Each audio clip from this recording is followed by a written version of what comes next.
Hello there, I'm Chris, and this is Sarah. We're a nomadic married couple who call the world home. Join us as we spend our summers aboard our 60-foot narrowboat, Jack the Lass, and chase sunshine around the world during the winters. Cheers. Hi, everybody. Hi. Well, we are now 5 months into our narrowboat journey. It's flown by. It actually has. I mean, there have been times where it really hasn't flown by, but overall, it's gone so fast. Yeah. Anyway, so in this episode, we're going to talk to you about mistakes we made buying Jack the Lass. Right. All right. So we bought this boat when it wasn't even in the water. So we did not test drive the boat. Right. Nor did we get a survey, which sounds stupid. It sounds ridiculous. It was stupid. Luckily, nothing was too wrong with this boat, and we lucked out. But I would recommend, if you're considering buying a narrowboat, to go ahead and invest in a boat survey. If nothing more than negotiation. When we looked at this with this boat in March, and we were looking for boats over 57 feet, there wasn't that much on the market. And then all of a sudden, April and May came, and there were so many boats on the market that we potentially could have waited and had a better selection. We do love this boat. We don't regret buying it at all. Also, to your point about negotiation, we could have negotiated on price. We could have negotiated on inclusions. And when we bought this boat, we didn't even get a push pole or a hook. Some of the basic things that you ought to get if you're buying a narrowboat. You could also negotiate use of the marina, or a fuel tank, a full tank of fuel, or pump out. I mean, when we bought this boat, it was full of beep. Yeah, we had a full tank. We had a full tank, but it wasn't fuel. Let's just say that. So, anyway, so that get a survey and take it for a test drive. Yeah, and ask lots of questions. Absolutely, negotiate.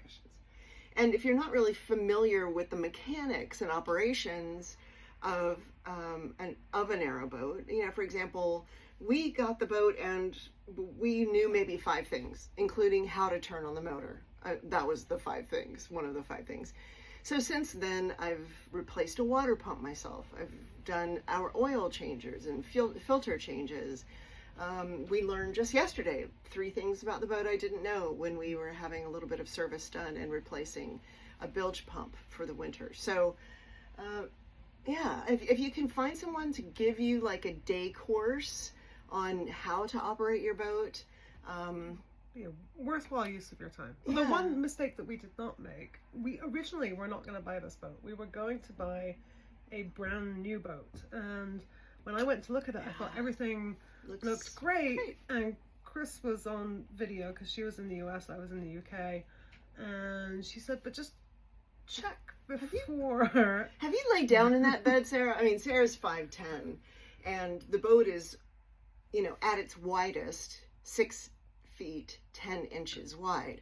But when you have lips of wood that sort of are, hanging out, and they sort of really take away those there was some trim that impinged upon it. And so this particular boat that we looked at had the bed running widthwise across the boat, which we liked the idea of because we would both be able to get out of our respective sides of the bed. However, when I went to lay down in said bed, I did not fit in the bed. My head was hitting one end, my feet were fully up like this, and that would not have been a comfortable arrangement for us. So, amongst other reasons, that is why we did not decide to buy the boat that we originally looked at. Also, it had what's known as a cassette toilet. And the cassette was in the clothes closet, and so we were not a fan of having that in close proximity to our wardrobe, nor having to remove that and periodically dump it out, very periodically. We would much rather do pump out than and I realize that people have varied opinions about this, but for us, a cassette was just not an appealing option. So plus we're middle-aged women. We get up in the middle of the night and So a compost toilet also was not for us. So think about the kind of toilet, think about the sleeping arrangements, and one other final tip, and people said this to us, and we took heed to some of it, but the advice was live on the boat for a while before you make a lot of changes. Right. And we did make quite a few changes. We had the kitchen refitted. Yep. We had a lot of reupholstery done, a lot of aesthetic upgrades, which we're very happy that we did. But we didn't do much else, and I'm glad we didn't do much else, because as we've gone along, we've learned what works and what doesn't work. So try to live in the space for a while before you invest a lot of time and money, and things that you think are going to be a big deal at the beginning turn out not to be such a big deal. Right. And other priorities surface as you get used to living on the boat. Like one example is that we thought we were going to remove, there's what looks like a car radio built into the console of our media unit. It's a 12-volt radio. And we thought it looked really dated. We're like, gosh, does this even work? And let's rip this out.